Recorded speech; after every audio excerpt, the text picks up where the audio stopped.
porta, e o cheiro te dá um soco. Não é incenso. É suor velho, peixe passado, lã molhada de chuva e a acidez de vômito seco no chão de pedra. Um corredor estreito, quase sem luz. Lá fora, o Mediterrâneo ruge como bicho preso. E bem no meio daquele cenário que dá vontade de recuar, um homem magro, de rosto comum, segura um balde com água suja e um pano gasto. Ele não tem espada, não tem anel de ouro, não tem título. Só tem uma chave pendurada na cintura. E uma calma que parece impossível. Atravessam a porta estudantes ricos, padres importantes, viajantes arrogantes. Um deles cospe no chão, de propósito, só para ver se o porteiro se humilha. Outro ri, chamando-o de quase nada.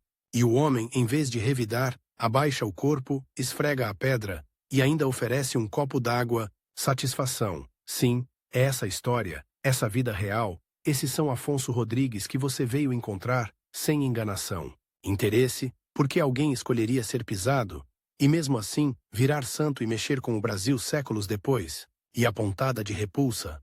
Vem agora, porque a santidade dele nasceu no mesmo lugar onde a humanidade mostra o que tem de mais feio, a vontade de humilhar quem parece pequeno, e antes de você pensar, ok, isso vai ser só mais uma história de santo bonzinho. Segura, Afonso Rodrigues não começou santo, ele começou quebrado.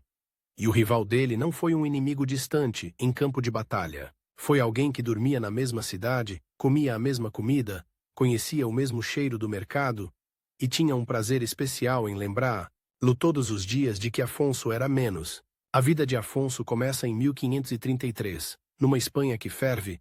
Palma de Maiorca não é um cartão postal de turistas. É porto, é troca, é grito de vendedor, é sal na pele, é moeda batendo em mesa, é notícia de guerras chegando junto com mercadorias. E no meio desse mundo barulhento, nasce um garoto de família trabalhadora, criado entre a dureza do comércio e o medo constante de perder tudo. O pai de Afonso entende de números e de risco. A mãe entende de silêncio e de oração, daquele tipo que ninguém vê, mas sustenta a casa como viga. Desde cedo, Afonso aprende duas lições que vão se chocar dentro dele. O mundo respeita quem vence, e Deus se aproxima de quem se entrega. Ele cresce com as mãos sempre ocupadas, não com livros luxuosos, com tarefas. O cheiro de azeite, de couro e de madeira entra no corpo dele como se fosse parte do sangue. Quando adolescente, Afonso não sonha em ser herói, sonha em ser útil.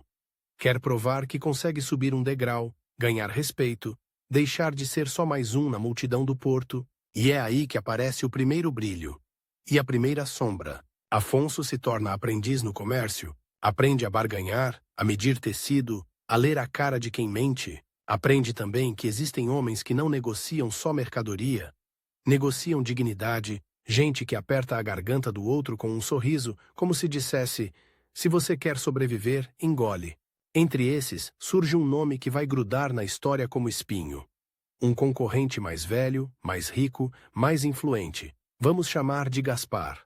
Não importa tanto o nome real, importa o tipo de pessoa. Gaspar é a voz do mundo que zomba da fé, que despreza os fracos, que chama a humildade de burrice. Ele tem loja melhor, relações melhores e um talento venenoso. Fazer os outros se sentirem pequenos. Gaspar não precisa bater em Afonso para feri-lo. Ele usa o que dói mais: a humilhação pública. Uma vez, diante de outros mercadores, Gaspar deixa Afonso esperando de propósito, como se ele fosse invisível. Noutra, elogia um trabalho de Afonso. E no final dá risada. Para quem nasceu para servir, tá até bom. Afonso ri junto, por fora. Por dentro, a frase apodrece. E essa é a primeira grande tensão da vida dele. Afonso quer ser bom, quer ser honrado, mas também quer vencer. Quer ser visto. Quer calar Gaspar com sucesso. Quer comprar, construir, provar, como se a vida fosse uma balança e ele precisasse encher o prato com conquistas para não ser esmagado. Só que a vida tem um jeito cruel de cortar as pernas dos nossos planos. Às vezes rápido, às vezes devagar. Afonso casa. E o casamento, no começo, parece a promessa de uma normalidade feliz. Casa, família, trabalho, dias parecidos. Ele tem filhos, ele acredita que finalmente o chão firmou. O garoto que cresceu entre risco e suor agora tem o que proteger. E isso dá sentido. Mas a mesma cidade que dá pão pode tirar o ar. Vêm perdas, uma atrás da outra, como ondas que não dão tempo de respirar. Um filho adoece, depois outro. E a dor não chega como poesia, chega como febre, como choro que atravessa a noite, como silêncio pesado, quando o corpo pequeno para de lutar. Afonso segura mãos geladas, sente o peso de uma vida indo embora dentro de casa e descobre a impotência. Você pode ser forte no mercado, esperto em negociação, mas não consegue barganhar com a morte, e então vem o golpe que muda tudo. A esposa também parte. Não é uma tristeza bonita, é devastação bruta. É acordar e não reconhecer a própria casa. É entrar no quarto e sentir o cheiro dela ainda preso nas roupas. E isso dar vontade de gritar de raiva do mundo e de Deus. É rezar e não sentir nada. É olhar para o teto e pensar: eu fiz tudo certo. E mesmo assim, me arrancaram tudo. Se você já perdeu alguém, sabe, tem um momento em que a realidade vira uma coisa viscosa. O tempo não anda. As pessoas falam e você ouve como se estivesse dentro d'água. E Afonso, que queria subir na vida para ser respeitado, agora está no chão. Não no chão limpo do templo, mas no chão frio onde a alma raspa. E Gaspar, o rival, aparece como urubu. Ele não precisa dizer "eu avisei". Ele diz coisas piores com elegância. Afonso, a vida é assim. Uns nascem para construir, outros para sofrer. E isso entra como faca, porque é dito com uma falsa compaixão que só existe para humilhar de novo. Afonso sente ódio, ódio do rival, ódio de si, às vezes ódio de Deus. E esse é o ponto onde a história podia terminar em amargura. Um homem quebrado, que endurece, que vira pedra por dentro, mas é aqui que acontece o primeiro twist. Afonso descobre que a dor pode ser uma porta, e não só uma parede. Não porque ele supera rápido, não supera. Ele tropeça, ele tenta voltar ao comércio, tenta reerguer o que sobrou, e falha de novo. A cabeça pesa, o corpo não responde como antes, a concentração foge, o dinheiro não rende. Ele percebe com um frio no estômago que até aquilo que ele dominava, o trabalho, agora parece escapar. Afonso tenta rezar, e a oração às vezes vem seca. Mas há um detalhe estranho. No meio desse deserto, ele começa a sentir uma coisa pequena, uma espécie de chamada, como um puxão suave, quase irritante, dizendo: você não vai encontrar vida do jeito antigo. Ele começa a ir à igreja não por hábito, mas por necessidade, não para parecer bom, para não enlouquecer. E num desses dias, ele vê algo que o intriga. Homens que escolheram uma vida radical, sem posses, dedicados a ensinar, a servir, a formar pessoas. Jesuítas. Não são monges isolados no mato, são homens no meio do mundo, mas com outra lógica. E isso dá curto-circuito na mente de Afonso, porque ele percebe que existe um jeito de viver em que você não precisa se vingar do rival com sucesso. Você pode simplesmente não jogar o jogo dele. Só que aí vem a segunda tensão, e ela é cruel. Afonso já não é jovem. Ele tem passado, tem cicatriz, tem história. E a companhia de Jesus não é um refúgio para sentimentalismo. É disciplina, é exigência, é obediência. É apagar o eu para acender algo maior. E Afonso quer isso, e tem medo disso. Ele começa a considerar entrar, e aí de novo Gaspar aparece, porque rivais verdadeiros farejam mudanças como predadores. Gaspar se aproxima como se fosse conselho, mas é veneno. Vai virar criado de padre? Vai trocar teu nome por um avental? É isso que sobrou de você? O que Gaspar está dizendo, no fundo, é: não seja ridículo, porque para o mundo, um homem que desce voluntariamente é uma ofensa. É um espelho. Mostra que o orgulho do outro é frágil. Afonso tenta ignorar, mas a vergonha cutuca. Ele imagina a cidade comentando: Afonso enlouqueceu. Afonso fracassou. Afonso foi se esconder atrás de batina alheia. E é aí que a história ganha o seu motor. O conflito não é só Afonso contra Gaspar, é Afonso contra a imagem que ele tem de si mesmo. Afonso contra a necessidade de aplauso. Afonso contra o medo de ser desprezado. Ele decide procurar os jesuítas, e não é um encontro romântico. Ele chega com uma humildade meio quebrada, meio orgulhosa. Aquela mistura humana de quem quer pedir ajuda, mas não quer parecer fraco. Ele fala com alguém responsável, explica sua história, e espera que digam: sim, venha. Mas o mundo não solta fácil. Eles hesitam, pela idade, pelo passado, pela fragilidade emocional, talvez até pela fama de homem abatido. Afonso sai dali com um gosto amargo. Nem o comércio o quer, nem a religião o quer. É como se ele não coubesse em lugar nenhum. E por um instante Gaspar parece vencer. Só que Afonso faz algo que muda a direção. Ele insiste. Não com gritaria, com persistência. Ele volta, ele pede de novo. Ele se oferece para o que for necessário. Não para ser grande, para servir. E essa é a primeira vitória invisível dele. Afonso começa a aprender que vencer pode significar perder o orgulho. O aceite chega, enfim. E quando chega, não vem com fanfarra. Vem como ordem simples. Ele será irmão leigo, não será padre, não será o pregador famoso, será o homem das tarefas, o homem do corredor, o homem da porta. O mundo ri, e dentro do próprio ambiente religioso sempre existe o risco de uma segunda espécie de rival.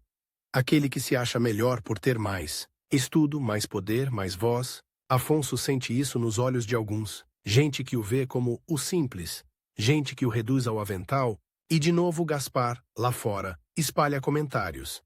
Entrou porque falhou. Afonso ouve, e cada palavra é um teste, porque aqui está o detalhe que quase ninguém entende sobre ele. Afonso não é um santo de paz fácil. Ele é um homem que sente o golpe. Ele só escolhe não devolver. E aí vem um momento que funciona como faísca dramática para o que a vida dele vai virar mais tarde. Numa das tarefas mais humilhantes, limpar sujeira alheia, recolher restos, lidar com o nojo diário, Afonso percebe uma coisa terrível e luminosa ao mesmo tempo.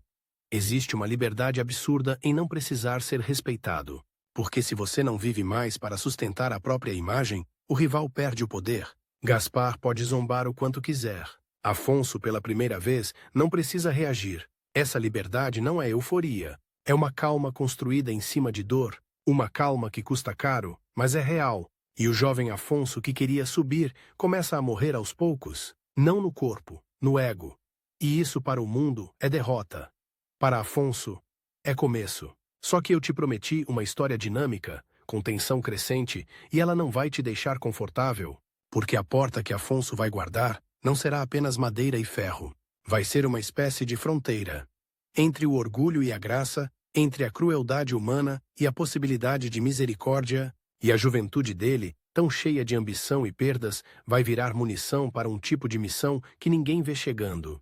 Por enquanto, ele ainda está entrando. Ainda é o homem marcado pelo luto, pelo fracasso aparente, pelo desprezo do rival. Ainda não é o santo conhecido. Ainda não é o nome que atravessa oceanos e chega ao coração devoto de comunidades católicas no Brasil. Mas a engrenagem já começou a girar. Afonso está prestes a aprender que às vezes Deus escolhe os bastidores. E é exatamente ali que se decide o destino de milhares. Ele atravessa o portão como quem atravessa um limite invisível. Do lado de fora ainda ecoam risadas, comentários, o gosto amargo das frases de Gaspar. Do lado de dentro, o mundo muda de temperatura. Não é mais o mercado, é o relógio do mosteiro. Não é mais a pressa do lucro, é o peso da rotina. Não é mais provar, é obedecer. E isso no começo não traz alívio, traz medo. Porque Afonso Rodrigues entra para a companhia de Jesus carregando um segredo que muita gente não entende. Ele não busca uma vida religiosa para fugir do sofrimento. Ele quer desesperadamente que o sofrimento finalmente faça sentido. Ele quer que aquilo que arrancou sua esposa e seus filhos não seja apenas crueldade sem rosto. Quer um fio de luz no buraco? E aí vem o primeiro choque da parte 2. A vida religiosa não dá garantias, não oferece anestesia. O que ela oferece é espelho. Logo nos primeiros dias, Afonso percebe. Aqui dentro ninguém te pergunta se você está triste. Te perguntam se você é fiel. Te pedem para rezar quando você não sente nada. Te mandam sorrir quando o corpo quer se fechar. Te entregam tarefas pequenas como se fossem enormes, porque é ali que o orgulho sangra. E ele sangra. O noviciado é um lugar onde você aprende a desconfiar das próprias certezas, e Afonso chega cheio de certezas quebradas. Eu sei o que é perder. Eu sei o que é fracassar. Eu sei o que é ser humilhado. Só que dentro da disciplina jesuíta, essas certezas viram perguntas. Você perde e ainda ama? Você fracassa e ainda confia? Você é humilhado e ainda consegue desejar o bem do outro? Não é um teste teórico, é prático, diário, irritante. Os outros noviços são mais jovens. Alguns têm estudo, outros têm saúde. Afonso, com sua idade e sua história, se sente um animal fora do habitat. Ele tenta acompanhar, às vezes consegue, Às vezes falha. E quando falha, o velho fantasma do mercado volta. Você não presta. Você é menos. Você só ocupa espaço. E então, como uma provocação do destino, surgem cartas e notícias de fora. Palma de Maiorca não esqueceu Afonso. E Gaspar? Também não. O rival encontra um jeito de atravessar a distância. Um comentário espalhado, uma piada repetida, uma história distorcida. Sabe o Afonso? Virou servo de padre. Deve estar limpando latrina. A frase chega aos ouvidos de alguém. Alguém repete para um parente de Afonso, e num sopro, ela volta como fumaça para dentro do ambiente religioso. É um golpe baixo porque toca a ferida exata. O medo de ser visto como ridículo. Afonso ouve isso, e por dentro, um vulcão abre a boca. Ele imagina Gaspar rindo. Imagina a cidade inteira rindo. E por um segundo, ele tem vontade de levantar, sair, ir até a rua e esmagar aquela risada com as próprias mãos. Não com violência física, com sucesso. Com uma resposta que humilhe de volta, e é aqui que acontece o segundo twist. A primeira vitória espiritual de Afonso não é uma visão celestial, é uma decisão feia e humana. Ele engole. Não é bonito, não é poesia, é garganta arranhando, é raiva ficando presa no peito, é o corpo tremendo na hora da oração, é a tentação de justificar.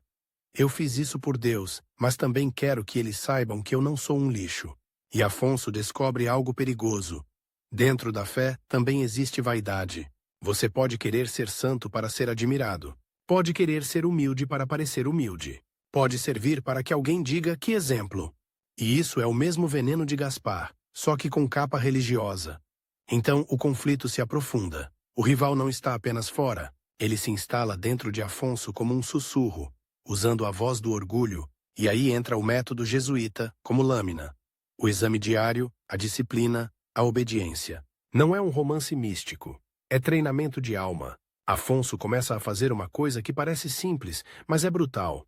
Ele observa o próprio coração, ele anota mentalmente, ou até em papel, quando possível, onde a raiva nasce, onde a tristeza explode, onde o orgulho se fantasia de virtude. Ele aprende a identificar o instante exato em que ele quer ser reconhecido. Ele aprende a sentir quando uma oração vira teatro. E isso dói mais do que qualquer insulto do mercado. Porque o mercado te fere de fora, a consciência te fere de dentro. Os dias passam com um ritmo quase militar. Horários, trabalho, silêncio, estudo, oração. E pouco a pouco, a alma de Afonso começa a ser reformatada, não no sentido de virar outra pessoa sem emoção. Pelo contrário, ele vira alguém mais real, porque para de se esconder atrás de papéis. Só que a vida não vai deixar ele se reconstruir em paz. Ela vai testar a reconstrução com algo que parece pequeno. Mas é uma bomba. Afonso é enviado para um lugar onde seu papel será oficialmente menor. O Colégio de Montezion, em Palma de Maiorca. De volta à mesma ilha, de volta ao mesmo ar, de volta ao mesmo mundo que o conhece, de volta ao alcance do olhar de Gaspar. Agora imagine o drama. Você tenta morrer para o orgulho, e Deus te manda de volta ao palco onde seu orgulho sempre sangrou. Quando Afonso chega ao colégio, não chega como professor renomado, chega como irmão leigo, com responsabilidades humildes. Ele vai ser porteiro, vai controlar entradas e saídas, vai receber visitas, vai lidar com recados, com gente importante, com gente arrogante, com gente desesperada. Vai ser, literalmente, a primeira cara que todos veem. E isso é um tipo de poder, e um tipo de risco, porque a porta é fronteira, e fronteira atrai conflito. Afonso veste a simplicidade como uniforme, roupa sem luxo, mãos prontas, postura firme. E no começo ele acha que vai ser só isso. Abrir e fechar, avisar, orientar, limpar, obedecer. Mas logo, logo, a porta vira cenário de guerra psicológica. Chegam estudantes jovens, muitos ricos, alguns mimados. Chegam sacerdotes visitantes, com autoridade, com pressa, com exigência. Chegam pobres pedindo ajuda, com cheiro de fome, com vergonha nos olhos. Chegam doentes, com feridas abertas, suplicando por uma bênção ou um pedaço de pão. Chegam viajantes carregando notícias de peste, de guerra, de navios que afundaram. E Afonso tem que ser firme sem ser cruel, tem que dizer não sem humilhar. Tem que organizar sem se achar dono. E aí, num dia qualquer, o rival aparece na forma mais inesperada. Não como Gaspar diretamente, mas como um homem que age como ele. Um mercador bem vestido, cheiro de perfume, olhar de desprezo. Ele pede entrada imediata para falar com um padre. Afonso, seguindo a regra, pede que aguarde. O mercador insiste. Afonso mantém o protocolo. O mercador sorri como quem prepara um veneno e diz alto, para que outros ouçam. Um porteiro me dando ordens. O mundo realmente virou de cabeça para baixo. É humilhação pública na veia. É Gaspar sem o nome. Afonso sente a velha chama subir. A língua quer devolver. E você, um rico sem alma, acha que manda em tudo? O corpo quer reagir. O orgulho quer fazer show. E ele escolhe. O silêncio. Mas não o silêncio de covarde. O silêncio de quem governa a si mesmo. Ele baixa o olhar por um segundo. Não por submissão servil, mas por disciplina. E quando responde, responde com serenidade. Dá ao homem um lugar para esperar. Oferece água. Mantém a regra. O mercador vai embora irritado. E Afonso fica com um gosto de ferro na boca. Ele venceu? Ou ele se anulou? Essa é a pergunta que assombra a parte 2. Qual é a diferença entre humildade e autoapagamento doentio? E a resposta não vem em teoria, ela vem em cenas. Alguns dias depois, chega alguém que não deveria estar ali. Uma mulher simples, vestida com tecido barato, segurando uma criança magra como se fosse um pacote frágil. Ela chora. Diz que o marido morreu, que não tem comida, que não sabe o que fazer. O colégio não é um mercado, não é um hospital, não é uma instituição de caridade oficial. E mesmo assim, ela está ali porque ouviu um rumor. O porteiro, aquele irmão, ele escuta. E Afonso escuta. Ele olha para a criança, vê os olhos fundos, a pele sem brilho, a respiração curta, e ele reconhece como punhal. Ele já segurou filhos assim. Ele já sentiu o peso do desespero no braço, e de repente tudo aquilo que parecia perda inútil vira combustível. Afonso não tem dinheiro próprio, não tem autoridade de padre, mas ele tem algo que muda tudo. Ele tem acesso, ele conhece o ritmo, ele sabe onde pedir pão, onde conseguir um pedaço de tecido, onde encaminhar para alguém que pode ajudar. Ele faz isso, sem teatro, sem fazer a mulher se ajoelhar para agradecer. Ele dá o que consegue, encaminha, fala com quem precisa e manda a mãe embora com dignidade. E quando ela vai embora, Afonso fica sozinho e sente uma coisa estranha. A dor que antes só o destruía, agora serve para salvar alguém. Isso é a conversão dele acontecendo em tempo real. Mas você acha que isso vai torná-lo leve? Não, vai torná-lo perigoso, para o orgulho alheio, porque quando um homem ferido aprende a amar sem precisar de aplauso, ele ameaça todo mundo que vive de aplauso. Ele ameaça Gaspar. Ele ameaça o mercador arrogante. Ele ameaça até religiosos vaidosos. E aí começa uma espécie de campanha silenciosa contra Afonso, dentro do próprio ambiente social. Não uma perseguição oficial. Uma perseguição sutil, nojenta, cheia de sorrisos falsos. Ele é só um porteiro, mas se acha conselheiro. Falam que as pessoas vão ao colégio só para conversar com ele. Isso não é coisa de irmão leigo. Ele está se metendo demais. E Afonso percebe. O rival mudou de roupa. Agora o inimigo não é apenas o mercador do mercado, é a inveja. A inveja de gente que se incomoda porque o porteiro, que deveria ser ninguém, virou ponte para Deus na vida de muitos. E como essa inveja ataca? Do jeito mais covarde, tentando diminuir a credibilidade, tentando manchar a reputação, tentando insinuar que Afonso faz pose de santo. Afonso ouve esses sussurros e a tentação volta. Defender-se, provar, argumentar, vencer. E ele escolhe de novo, obedecer. Mas a obediência não é passiva, ela é ativa. Ele se entrega ao que a regra manda, e ao mesmo tempo se aprofunda em uma vida interior intensa. Ele começa a procurar direção espiritual, ele se aproxima de padres que entendem o caminho inaciano, ele aprende a rezar no meio do barulho, no meio da porta batendo, no meio da grossura humana. E aí, lentamente, o colégio começa a se transformar ao redor dele, sem que ele tente transformar. Pessoas passam pela porta e saem diferentes. Não porque Afonso faz milagres visíveis, mas porque ele trata cada um como se fosse visto por Deus. Um jovem estudante chega com arrogância e sai confuso, porque Afonso não reage à arrogância. Ele desarma. Um homem rico chega exigindo e sai com vergonha, porque Afonso responde com uma dignidade calma que expõe a pequenez do abuso. Um pobre chega tremendo e sai respirando, porque Afonso não o faz se sentir lixo. E quando a fama dele começa a crescer, porque cresce, inevitavelmente, Afonso sente pânico, porque fama é exatamente o que o orgulho quer.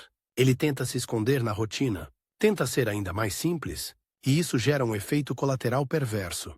Quanto mais ele tenta ser invisível, mais as pessoas percebem nele algo raro. Isso é o que eu chamaria de ironia divina. E então, em um dia específico, acontece uma cena que muda o peso da história. Afonso recebe na porta um jovem que não parece perigoso, mas a energia dele é tensa. O rapaz entra, pede para falar com alguém, mas não sabe com quem. Ele está irritado, quase agressivo. Diz que foi injustiçado, que quer resolver com Deus, que está cansado de ouvir sermões. Afonso, com a experiência de quem conhece o desespero por dentro, não responde com moralismo. Ele faz uma pergunta simples, direta, quase desconfortável. Você quer ser ouvido? Ou quer vencer? O jovem trava, porque essa pergunta é um espelho. E o espelho dói, o rapaz desaba. Fala de pecado, de culpa, de vergonha. E Afonso, sem ser padre, sem poder absolver, faz algo que muda a vida do jovem. Ele o encaminha para a confissão, sim, mas antes disso, ele o segura na humanidade. Ele não trata o rapaz como um caso, trata como pessoa. E o jovem sai dali outra criatura. Esse tipo de cena se repete tantas vezes que, com o tempo, a porta vira um lugar de conversão para muita gente. E isso vai chegar longe, longe mesmo. Vai atravessar mar. Mas antes de atravessar, precisa enfrentar o último veneno de Gaspar. Porque quando o rival percebe que perdeu o controle sobre a narrativa, que Afonso não é mais um fracassado, mas alguém respeitado, ele tenta a jogada final, reescrever o passado. Gaspar espalha uma versão cruel, que Afonso só virou religioso porque enlouqueceu de tristeza, que é um homem instável, que sua serenidade é máscara, que ninguém deveria escutar conselhos de um quebrado. É uma tentativa de assassinar Afonso por dentro, usando o trauma como arma. E aqui, a parte 2 atinge o pico. Afonso descobre que o inimigo mais cruel é aquele que usa sua dor contra você. Por noites, Afonso sente o velho luto voltar como febre. Sonha com os filhos. Acorda suando. Sente a ausência da esposa como buraco aberto. E o sussurro do rival se mistura com o sussurro interno. Você não é santo. Você é só um homem destruído brincando de fé. E Afonso, em vez de fugir disso, faz algo que parece loucura. Ele oferece essa acusação a Deus do jeito mais cru. Não, Senhor, tira isso de mim. Mas, se eu sou quebrado, então usa os pedaços. Se eu sou fraco, então faz da fraqueza ponte. Se me chamam de nada, então que o nada seja espaço para o teu tudo. E é aí que a conversão dele se completa. Ele não precisa mais ser inteiro para servir. Ele precisa ser disponível. E quando ele fica disponível, a história dá o salto. Porque a companhia de Jesus, nesse período, está ligada a algo maior do que a ilha. Uma rede que se espalha pelo mundo, levando formação, missão, evangelização. Notícias correm em cartas. Pessoas cruzam oceanos. O nome de alguns irmãos e padres viaja. E aos poucos começa a existir um eco. Há um irmão porteiro em Maiorca, que toca almas. Esse eco vai bater em portos. Vai bater em navios, vai bater em ouvidos que mais tarde estarão do outro lado do Atlântico, onde o Brasil começa a receber, com intensidade, presença jesuíta e devoções que atravessam culturas, sofrimentos e esperanças. Afonso ainda não sabe disso. Ele só sabe que amanhã vai acordar cedo, abrir a porta, lidar com gente difícil, limpar o que ninguém quer limpar e tentar amar no meio da sujeira do mundo. Mas o espectador atento já vê. A porta dele não é só uma porta. É um ponto de passagem. E as passagens sempre levam a algum lugar. Amanhã nasce antes do sol. E Afonso já está de pé. Você imagina um homem santo acordando com música celestial? Esquece. O que acorda Afonso é o rangido da madeira, o frio que corta as mãos, o cheiro de cera apagada e umidade, e o barulho do mundo tentando invadir o colégio. Passos apressados, vozes grossas, risadas de jovens, alguém batendo na porta como se a vida dependesse disso. E, em parte, depende. Porque a terceira parte da vida dele não é sobre o que ele sentia, é sobre o que ele fazia quando não sentia nada. É sobre a santidade na rotina. E isso, paradoxalmente, é o que vai deixá-lo perigoso para o inimigo. E valioso para a gente demais. Afonso Rodrigues se torna, sem título e sem púlpito, uma espécie de farol discreto. E faróis atraem navios em tempestade. E também atraem quem quer apagar a luz. Ele abre a porta e entra o primeiro tipo de visitante. O arrogante, gente que chega para ver se o porteiro santo é tão santo assim. Chega provocando, testando, cutucando. E Afonso já conhece o jogo.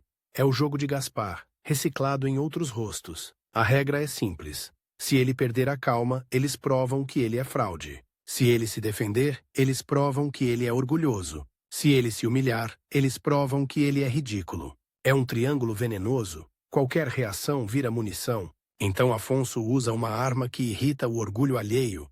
Ele não oferece espetáculo. Ele oferece presença.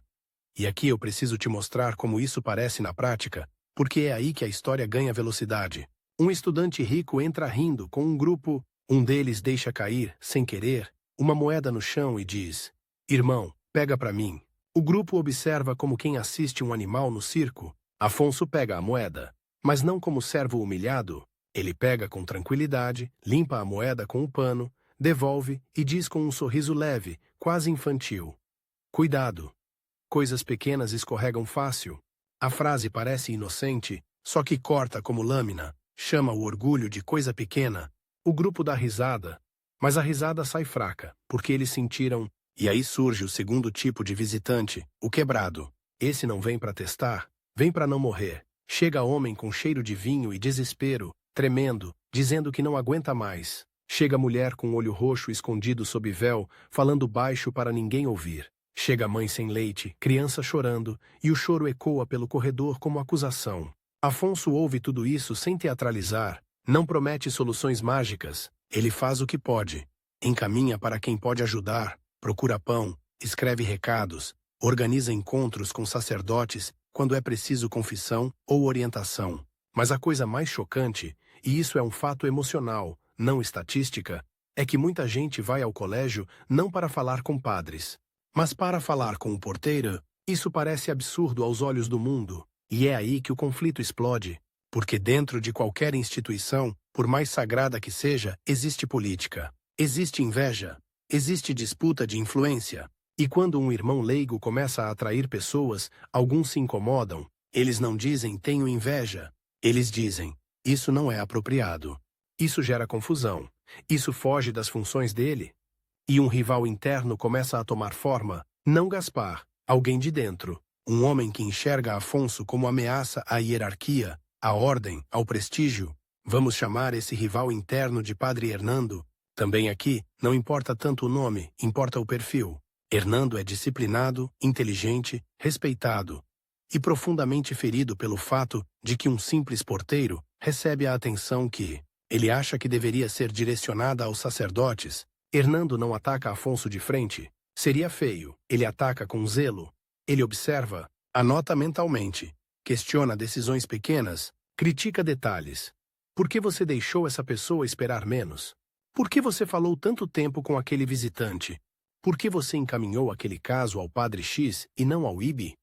É um cerco feito com palavras polidas, um cerco que tenta encurralar Afonso em culpa e medo, e Afonso, que passou a vida lidando com o desprezo de Gaspar, agora precisa lidar com um inimigo mais perigoso, o inimigo que usa regras e linguagem religiosa para ferir. Porque com Gaspar era simples, era orgulho do mundo, com Hernando é mais confuso, parece virtude. Afonso começa a caminhar sobre gelo fino. Ele precisa ser fiel à obediência jesuíta, mas também precisa ser fiel ao chamado interior de acolher quem bate à porta. Ele não pode se tornar rebelde, mas também não pode se tornar uma máquina sem coração.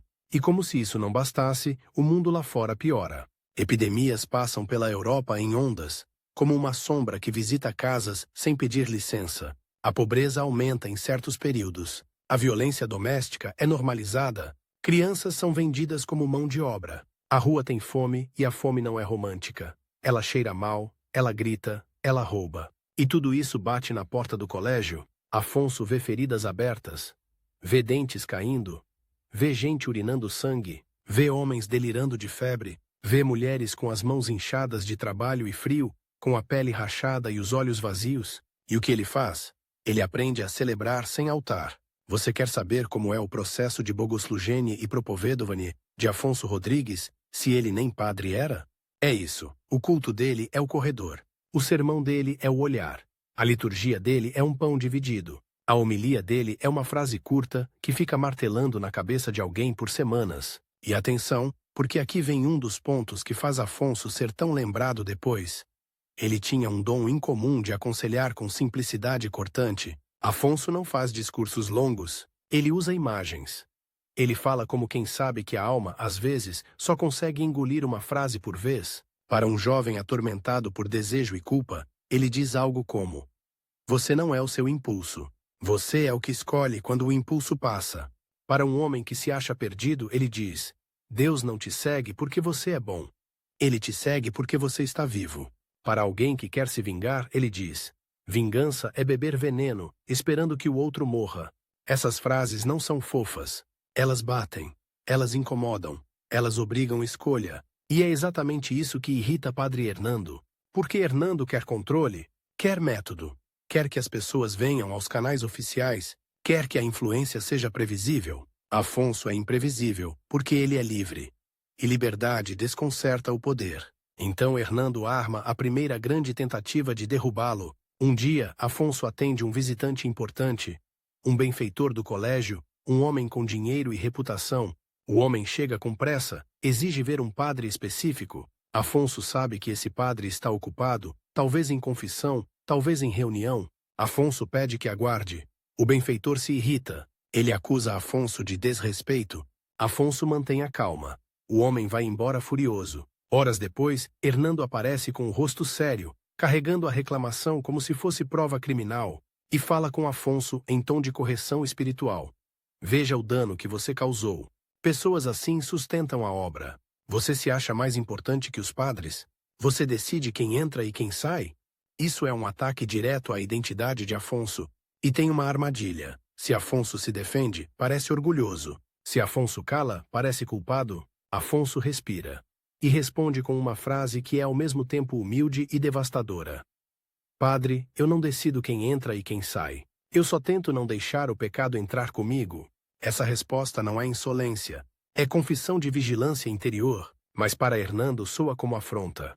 E Hernando decide que Afonso precisa ser colocado no lugar. A partir desse ponto, a perseguição sutil vira coisa concreta. Restrições, ordens rígidas, limites para conversas, supervisão. Afonso é mandado literalmente a ser menos. E é aqui que a tensão cresce como corda esticada. Será que Afonso vai quebrar? Será que vai adoecer? Será que vai finalmente explodir e provar que os rivais tinham razão? Afonso começa a sentir no corpo insônia, dor nas articulações, a mente cansada. E no meio desse desgaste, aparece uma tentação ainda mais perigosa do que a raiva. O desânimo espiritual, aquela voz antiga volta. Você está desperdiçando a vida. Você virou porteiro para quê? Para ser esmagado por dentro também? E de novo entra o tema do rival, só que com outra máscara. Agora o rival não é Hernando nem Gaspar. O rival é a desesperança. O rival é a ideia de que nada vale a pena. E Afonso faz algo que parece pequeno, mas muda o jogo. Ele se agarra ao método inaciano com ferocidade. Ele não tenta sentir Deus. Ele tenta ser fiel nos detalhes. Oração curta. Trabalho bem feito. Silêncio guardado. Uma palavra boa quando o mundo quer uma palavra amarga. E é nessa fidelidade que acontecem os episódios mais intensos da vida dele. Aqueles que as pessoas depois repetem quase como lendas. Há relatos de visitantes que chegavam em crise e, ao olhar Afonso, começavam a chorar sem saber por quê. Há histórias de pessoas que pediam conselho e saíam com a sensação de terem sido lidas por dentro, como se Afonso enxergasse feridas que ninguém vê, e isso não é mágica barata, é fruto de escuta. Afonso escutava de verdade, e quando alguém escuta você de verdade, é quase violento, porque derruba defesas, e é aqui que o Brasil entra como sombra no fundo da cena. Enquanto Afonso vive sua missão na ilha, a Companhia de Jesus está profundamente envolvida na formação e missão em terras portuguesas e nas colônias, incluindo o Brasil. Missionários partem, cartas voltam, histórias circulam nos corredores, fala-se de aldeias, de línguas novas, de conflitos, de conversões, de martírios, de resistência. E entre os jesuítas, esse fluxo cria um imaginário. O mundo é maior do que a ilha. A batalha espiritual é global. O que acontece em Maiorca pode ecoar do outro lado do oceano. Afonso começa a encontrar missionários de passagem, homens queimados de sol, com olhar cansado, que carregam no corpo marcas de viagem e no espírito marcas de combate. Eles param no colégio e inevitavelmente passam pela porta, e inevitavelmente acabam conversando com Afonso. E aqui acontece um twist que conecta diretamente com o futuro culto dele no Brasil. Afonso se torna uma espécie de missionário do missionário. Ele não viaja, ele não atravessa oceanos, mas ele abastece quem atravessa, ele fortalece, ele cura por dentro, ele dá direção, ele dá coragem. Há um momento que poderia ser filmado como cena de cinema. Um missionário jovem, prestes a embarcar para longe, confessa a Afonso que tem medo. Medo de morrer. Medo de fracassar. Medo de ser inútil. Medo de perder a fé no meio do inferno. Afonso olha para ele e, em vez de dizer, não tenha medo, diz algo mais real. Você vai ter medo. E vai mesmo assim. Coragem não é ausência de medo. É fidelidade apesar dele. O missionário sai com a respiração diferente. E essa frase viaja com ele, como uma pedra no bolso. Pequena, mas pesada o suficiente para lembrar. Não abandone. E Padre Hernando vê isso acontecer. Vê jovens sendo tocados por Afonso. Vê missionários saindo fortalecidos. Vê o porteiro virando referência. E isso fere o rival onde dói, no controle. Então Hernando tenta um golpe final. Acusa Afonso de interferir na formação espiritual de estudantes e missionários. Insinua que ele cria dependência. Sugere que ele está tomando um lugar que não lhe pertence. Afonso é chamado para conversas duras. É corrigido, é limitado. Sua rotina fica ainda mais apertada. E ele obedece. Mas por dentro a tensão vira lâmina. Até onde obedecer sem trair o chamado de acolher? Ele se sente esmagado entre duas fidelidades. E então, no auge desse esmagamento, acontece algo que desmonta o rival de um jeito inesperado. Um dia, Padre Hernando adoece, não uma gripezinha. Uma doença que derruba, febre, fraqueza, humilhação do corpo. O homem que vivia de controle, agora perde o controle sobre o próprio corpo. Ele fica dependente de ajuda. Depende de outros para a água, para a comida, para se virar na cama. E quem aparece para ajudá-lo? Afonso. Sem ironia. Sem agora você aprende. Sem vingança. Ele entra no quarto com o mesmo pano gasto, o mesmo balde, o mesmo silêncio. Limpa o suor, troca a água. Ajusta o travesseiro, e quando Hernando tenta falar, Afonso só diz, descanse, hoje a porta é aqui. Essa frase é um tapa de misericórdia, porque mostra ao rival algo que ele não consegue entender. Afonso não está competindo, Afonso está servindo, e isso quebra Hernando mais do que a doença. Não significa que Hernando vira santo instantaneamente, mas a hostilidade perde força, e a reputação de Afonso, não como homem influente, mas como homem incapaz de guardar rancor, se espalha ainda mais. E é nesse ponto que a vida de Afonso entra em uma fase quase paradoxal. Quanto mais ele é humilhado, mais ele se torna grande aos olhos do povo. Quanto mais ele tenta ser invisível, mais ele vira referência. A porta continua abrindo e fechando, mas agora cada batida tem peso de destino, porque alguns dos que passam ali vão carregar a memória dele para o mundo, e essa memória vai atravessar a cultura católica, inclusive na Igreja do Brasil, como símbolo de algo raro. O santo do cotidiano, o santo que não precisa de palco, o santo que transforma o lixo em lugar de encontro com Deus, e ainda falta o desfecho. Falta o corpo envelhecendo. Falta a morte. Falta a forma como a Igreja reconhece essa vida. Falta o motivo de ser venerado por comunidades brasileiras que enxergam nele um aliado em dores muito concretas. Pobreza, humilhação, trabalho invisível, esperança teimosa, a história está prestes a entrar na última curva. E a curva final é a mais estranha. Como um homem que quase ninguém veria num quadro, grandioso acaba se tornando nome de altar, os anos começam a pesar no corpo de Afonso do jeito mais sincero. Sem drama, sem anúncio, só uma sequência de pequenos sinais que viram sentença. A mão que antes levantava o balde sem pensar, agora treme um pouco. O frio entra mais fundo nos ossos, a respiração fica mais curta quando ele sobe um lance de escadas, e a porta, aquela porta que foi seu campo de batalha e seu altar, parece mais pesada a cada manhã, mas tem uma coisa curiosa. Quanto mais o corpo dele envelhece, mais a presença dele fica nítida. Não é que Afonso vire uma celebridade, é pior para o orgulho do mundo, ele vira indispensável sem querer, Porque as pessoas continuam vindo, e não é só o pobre com fome, não é só o estudante perdido, agora vêm também os respeitáveis. Vêm homens que antes jamais pediriam conselho a um porteiro, vêm autoridades locais, gente acostumada a ser servida, e eles chegam com uma desculpa qualquer, um recado, uma visita, um pedido de encontro. Mas o que eles querem mesmo é a mesma coisa, que todo mundo quer quando a vida aperta. Alguém que olhe para você sem te vender mentira. Afonso percebe que a velhice tem um poder estranho. Ela desarma a competição. Ninguém compete com um velho que não briga. Ninguém sabe como atacar alguém que já perdeu quase tudo, e mesmo assim, não odeia. Só que o inimigo não foi embora. Ele só mudou de estratégia. Gaspar, o rival do mundo, está mais velho também. O tempo não perdoa nem o arrogante. E a ruína chega até ele como chega a muitos. Primeiro por dentro, depois por fora. A loja perde força, negócios falham, relações se desfazem, e a fama de homem forte começa a ter rachaduras. A notícia corre em Palma como vento. Gaspar não está bem. E aí a história prepara o último golpe irônico. O homem que passou décadas diminuindo, Afonso vai em algum momento precisar dele. Não porque Afonso tenha dinheiro, não porque Afonso tenha influência política, mas porque Afonso tem uma coisa que Gaspar nunca conseguiu comprar: paz. Um fim de tarde, quando a luz parece de cobre e o mar lá longe faz barulho de animal cansado, batem a porta com menos força do que o normal. Afonso abre e vê um sujeito de capuz, postura curvada, olhar fugindo. Ele reconhece pelo jeito de respirar, pelo movimento das mãos, pelo cheiro do medo. É Gaspar. Não com a pose de mercador vitorioso, sem plateia, sem sorriso venenoso, só um homem que envelheceu mal por dentro. Gaspar tenta falar com o tom de sempre, meio superior, meio sarcástico. Mas a voz falha. Ele pede para entrar. Afonso poderia dizer não. Poderia pedir que ele espere. Poderia, com uma frase só, devolver anos de humilhação.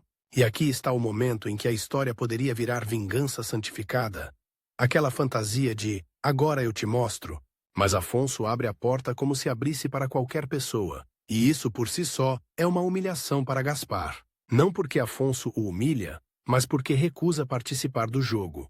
Gaspar entra num corredor que cheira a sabão e pedra antiga. O silêncio parece um tribunal.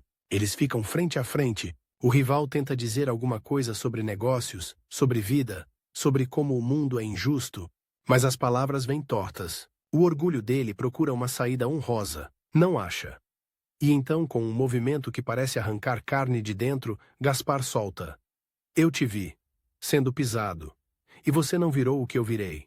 Não é pedido de perdão ainda, é admissão de derrota. É alguém vendo o próprio monstro no espelho. Afonso não faz discurso. Ele não esfrega fé no rosto do outro. Ele só faz uma pergunta simples, a mesma lâmina mansa que ele usou com tantos. Você quer ser aliviado ou quer ser curado? Gaspar fecha os olhos como quem leva um golpe, porque alívio é desculpa. Cura é verdade. Ele chora. E chorar, para alguém como Gaspar, é como quebrar o próprio brasão. Afonso chama um padre para confessá-lo. Se Gaspar desejar, ele oferece água. Ele oferece um banco.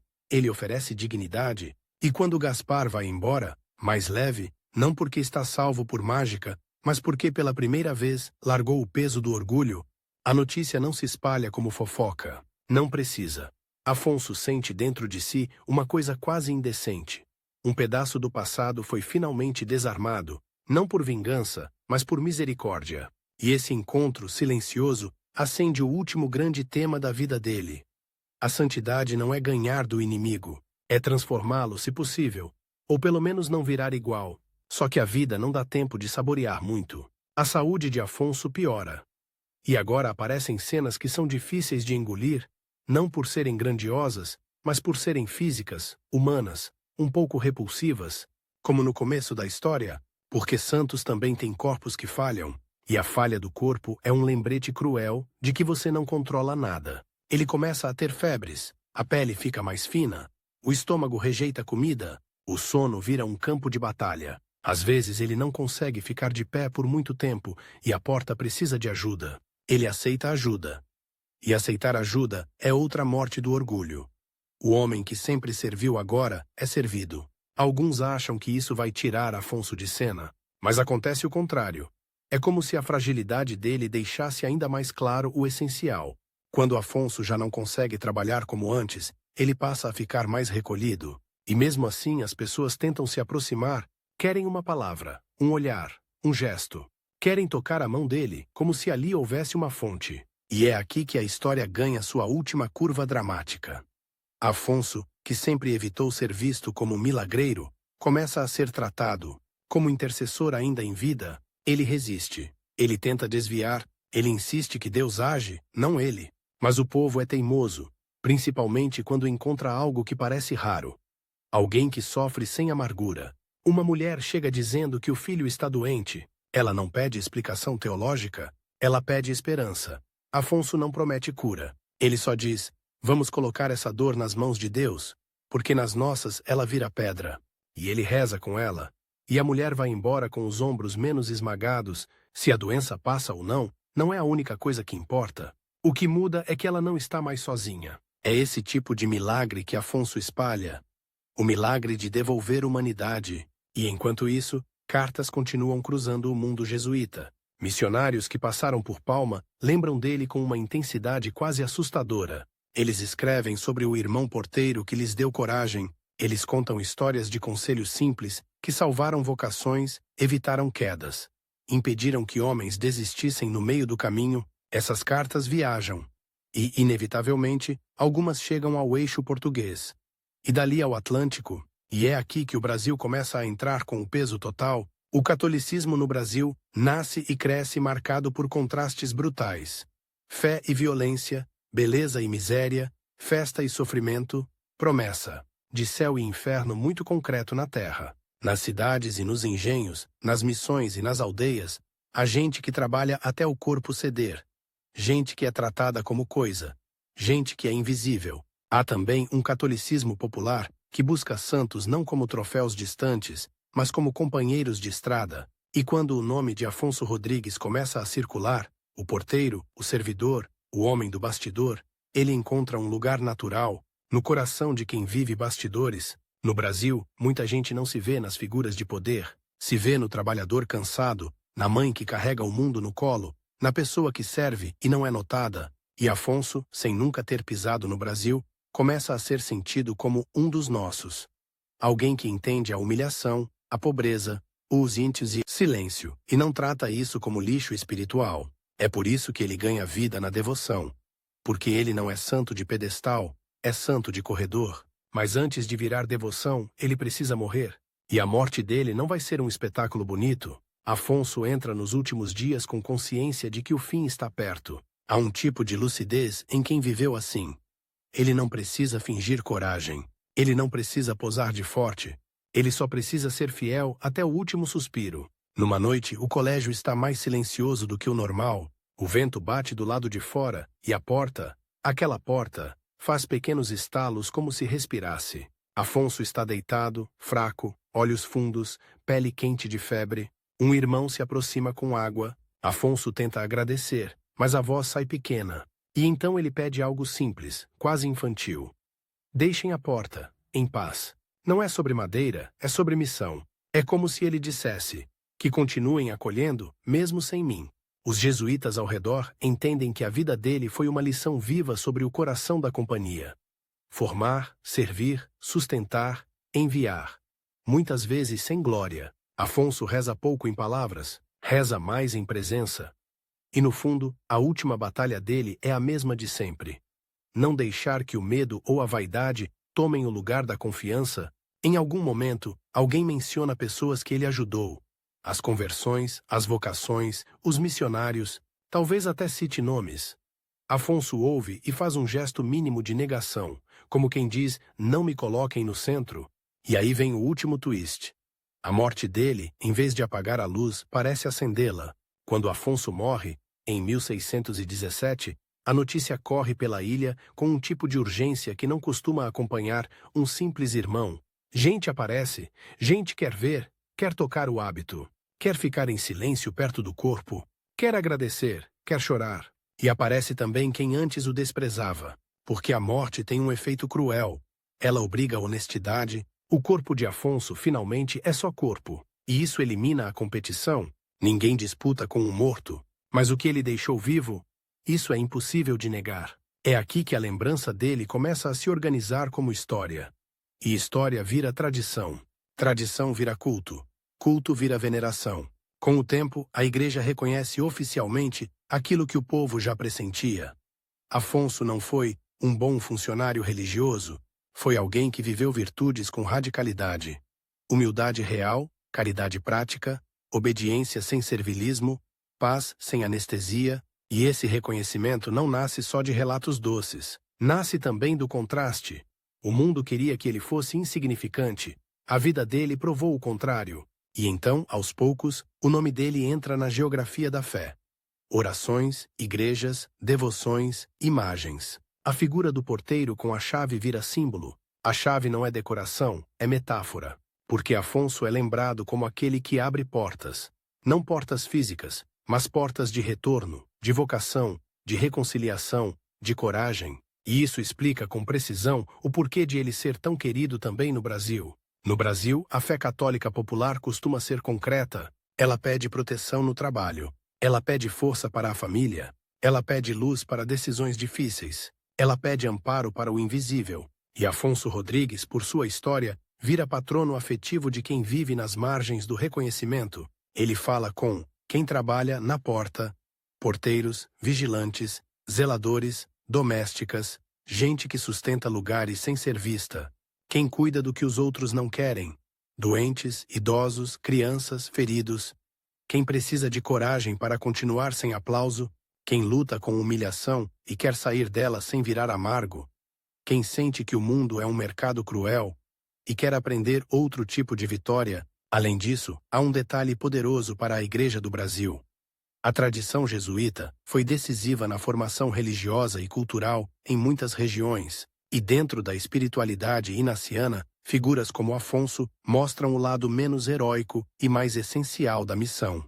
Não só o pregador, que viaja, mas o irmão que sustenta. O Brasil, com sua história marcada por desigualdade e resistência, entende bem o valor de quem sustenta sem aparecer. Afonso vira santo compatível com o sofrimento real, com a vida dura, com a fé que precisa caber na rotina. E se você quer um fechamento de impacto para um vídeo, aqui está o golpe final da história.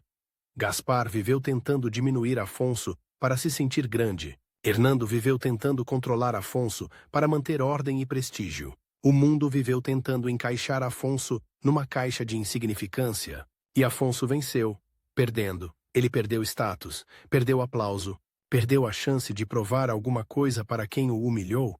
Ele perdeu até o direito de ser o protagonista visível. E justamente por isso atravessou o tempo.